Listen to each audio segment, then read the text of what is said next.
Grande. Questo è un piccolo segno. Oggi portate a casa la pasta a qualcuno.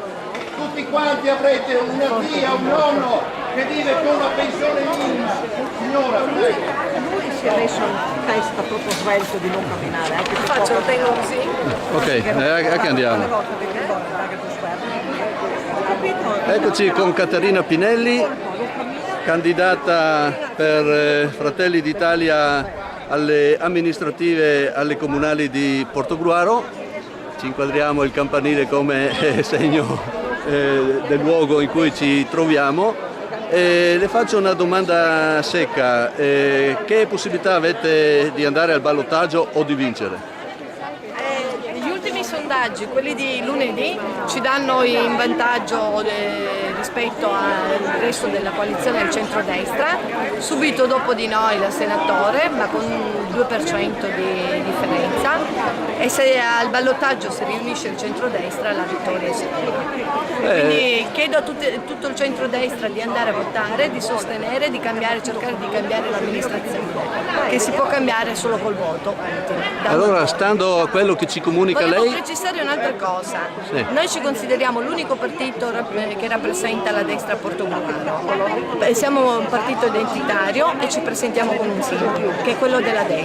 Chi si nasconde dietro una civica per me non rappresenta la destra, rappresenta una lista civica. Allora qua mi dai il là per fare un'altra domanda, visto che ha nominato la destra, perché voi qua a Portogruaro appoggiate Paolo Scarpa, sì. Oggi qua viene Tosi e in regione invece si appoggia Zaia. Il cittadino fa fatica a comprendere. No, come voterete voi? Fatica no, perché Paolo è sempre stato chiaro dal primo giorno, ha sempre detto che ha smesso di fare politica 2 anni fa, che il suo impegno è dirigere, amministrare il comune in maniera, è l'unico suo impegno, non fa politica, ha lasciato liberi tutti i candidati per le regionali e il suo interesse appunto era Portogruaro. Ognuno di noi appoggerà chi vuole, noi appoggiamo Zaia come presidente della regione Veneto.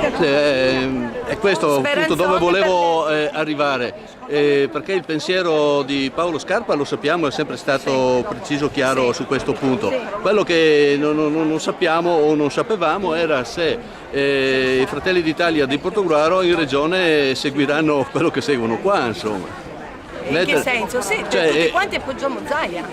Sì, però qua fate scarpe, oggi c'è Tosi, uno dice ma... Non viene per me, non viene per Paolo, viene perché hanno la sua candidata che è la Brattaviera. Però è in lista con Scarpa. All'inizio era andata in lista per le comunali e poi si è candidata, ha avuto l'opportunità per le regionali e l'ha colta. Va bene, allora chiudiamo con un invito di andare a votare, per chi vogliono, ma di andare a votare. Vi sembra che ci sia volontà? Sì, c'è volontà di cambiamento sicuramente. Il cambiamento lo possiamo portare noi, ma dopo aver vinto, quindi chiedo veramente ai cittadini di andare a votare, chiedo ai cittadini di destra di votare Fratelli d'Italia. Solo il nostro simbolo rappresenta la destra a Portogruaro. Grazie.